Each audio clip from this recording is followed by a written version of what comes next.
major diplomatic breakthrough. The United Nations Security Council has adopted an US sponsored resolution that endorses Donald Trump's 20-point peace plan for Gaza. The resolution passed with 11 votes in favor and abstentions from Russia and China. Authorizes an international stabilization force to oversee Gaza's borders, demilitarization, and reconstruction. It also sets up a board of peace, a transitional governing body to be chaired by Trump, which will help coordinate governance aid and possible future path to Palestinian statehood. We're joined now from Washington to writer and political commentator Sam Husseini to talk about these developments. I was just thinking, Sam, firstly, welcome and thank you so much for speaking to us. The demilitarization and reconstruction, that being the center of how to achieve peace. This is something that has unraveled quite a lot of peace plans, and I'm just looking at what's happening on the continent at the moment. The Sudan, for instance, has been an example of that being a major, should I say, stickler point on ensuring peace and ceasefire agreements.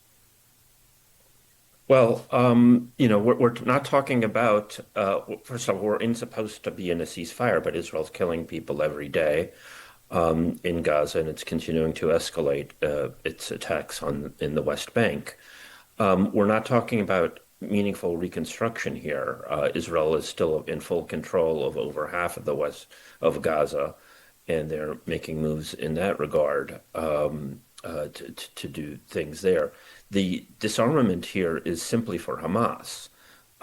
This is effectively a colonial attempt to disarm Palestinian factions while placing no meaningful constraints on Israel, which has been conducting a genocide for over 2 years.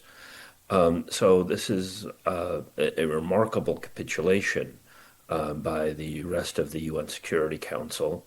Russia and China, as you note, abstained, but that means that they declined to use their vetoes in order to stop this, which they could have done. Trump used his leverage among the authoritarian governments, Arab governments, in order to make this happen with their choreographed attempts.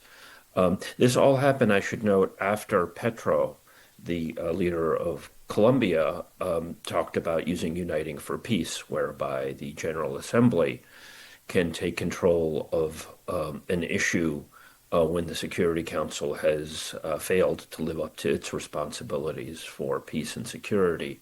And I believe that this attempt by Trump was a very sophisticated attempt to undermine that possibility. The Uniting for Peace mechanism has been used successfully in the past. It's played a significant role in getting sanctions on apartheid South Africa, for example, and the same should be happening now with respect to Israel.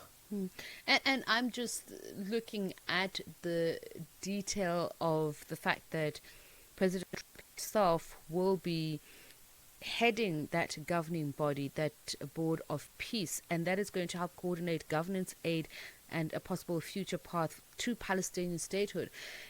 Just judging from President Trump's rhetoric, his actions in the recent past, particularly when it comes to ending violence against Palestinians and Palestinians being killed while trying to access aid, is he the right person to man or chair this board?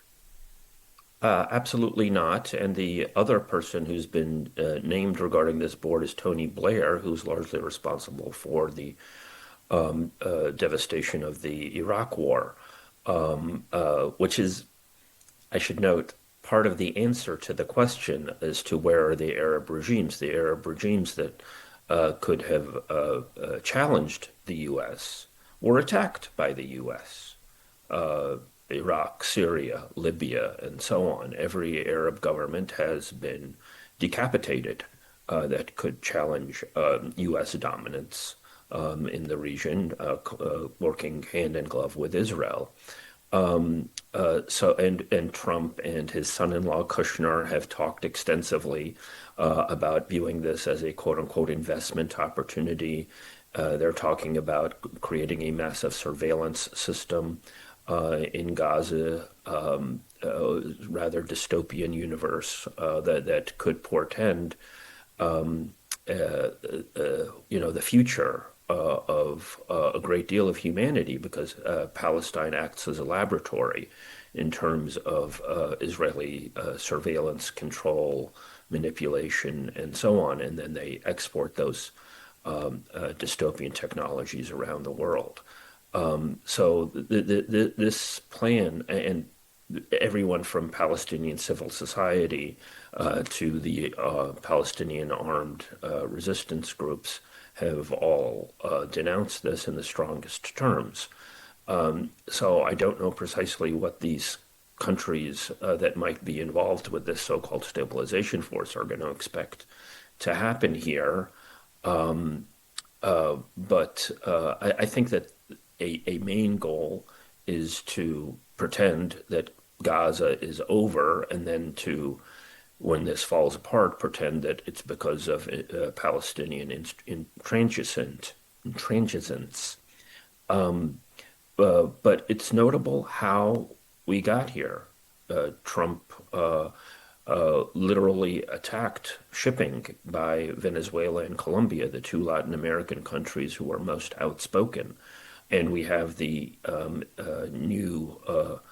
the forthcoming U.S. ambassador to South Africa saying that he's going to put the screws on to get South Africa to drop its genocide case against South Africa. So this is a full-on assault, we should make no bones about it, on international law, using bullying and violence by the U.S. government. Very, very briefly, what are your thoughts on the UN's role in this, of approving this plan? And the question also is whether or not Palestinian voices have been sought in the final resolution.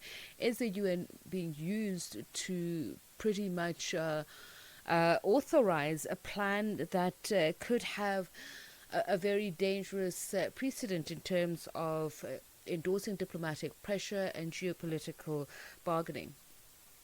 Absolutely. When the U.S. representative's remarks at the UN yesterday, he basically said, vote for this or the ceasefire is over, so-called ceasefire is over, and Israel will basically go back to killing, 100 or 200 people a day. This is a brazen violation of the UN Charter. You're not supposed to have threats or use of force. So the UN has become an instrument of U.S. policy. In particular, I should say the UN Security Council.